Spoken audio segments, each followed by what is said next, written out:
Please, let me explain. Explain what? You lied.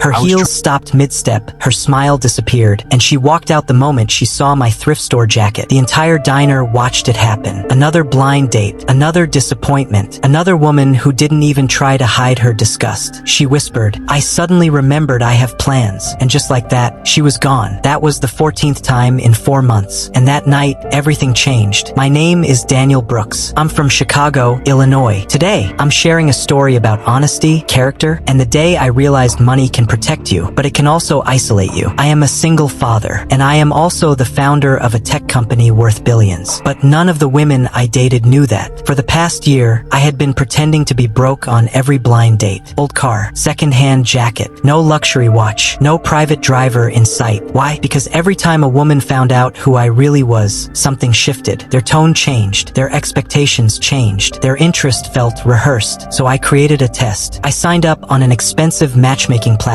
but I introduced myself as a struggling freelance photographer trying to make it. 14 women met me. 14 women left early. Until the night I met her. Her name was Isabella Martinez, but she wasn't my date. She was the waitress. She had been quietly refilling my coffee during my many failed evenings. She had seen the awkward conversations, the forced smiles, the quick exits. That night, after my date rushed out, Isabella placed a slice of apple pie in front of me. "On the house," she said with a soft smile. "You look like you need it." I laughed. "Is it that obvious?" "Only if you've been watching for months," she replied. She didn't flirt. She didn't pity me. She just talked to me like I was normal. Over the next few weeks, I kept returning to that diner. Not for dates, just to work on my laptop and talk to Isabella during her breaks. She was 27, studying fine arts, working double shifts, raising her 16-year-old brother after their parents passed away. She wasn't impressed by status. She was impressed by kindness. One night, she sketched something on her order pad and slid it toward me. It was a drawing of me, not the clothes, not the fake struggling artist persona, but the loneliness in my eyes. "You hide it well," she said softly, "but it's there." No one had ever seen me like that before. Not as a billionaire, not as a provider, not as a success story, just as a man. Then one evening, everything shifted. Isabella came to work with red eyes. Her brother had been accepted into a top university with a scholarship, but there were fees the scholarship didn't cover, nearly $25,000. She was devastated. "I can't let him lose this chance," she said, fighting tears. "He deserves more than the life we had." Every part of me wanted to say, "I'll take care of it," but I didn't, because I've learned something dangerous about money. The moment you use it to solve someone's problem, power enters the relationship, and love becomes obligation. So instead, I made quiet calls, anonymous donations, emergency grants, financial aid appeals. 2 weeks later, the university revised the package. Almost everything was covered. Isabella cried when she told me. She hugged me tightly. Then she leaned back and said something that stopped my heart. "You didn't tell me the truth." My stomach dropped. "What truth?" She pulled out her phone. An article. My real name. My real face. My real company. She had seen an email on my laptop weeks ago. She knew, and she said nothing. "I wanted to see who you were without your money," she said calmly. "Did you ever plan to tell me?" I asked. "Yes," she replied, "but I was waiting to see if you would use your power to control me or protect me." I was speechless. She continued, "You helped my brother without taking credit, without making me feel small. That tells me everything I need to know." That night, I didn't feel like a billionaire. I felt seen. 6 months later, I proposed in that same diner booth. No private island. No helicopter. Just honesty. She said yes before I even finished asking. We had a small wedding. My investors sat beside her art school friends. My business partners danced with her coworkers. Different worlds. One truth. She didn't fall in love with my wealth. She fell in love with my character. And I didn't fall in love with her struggle. I fell in love with her strength. Money can open doors, but it cannot open hearts. Character is revealed in quiet actions, not grand gestures. The right person will love you for who you are, not what you own. If you believe real love is built on truth and character, not status, subscribe to Moralist for more powerful life stories that remind us what truly matters. Because sometimes the richest thing you can be is genuine.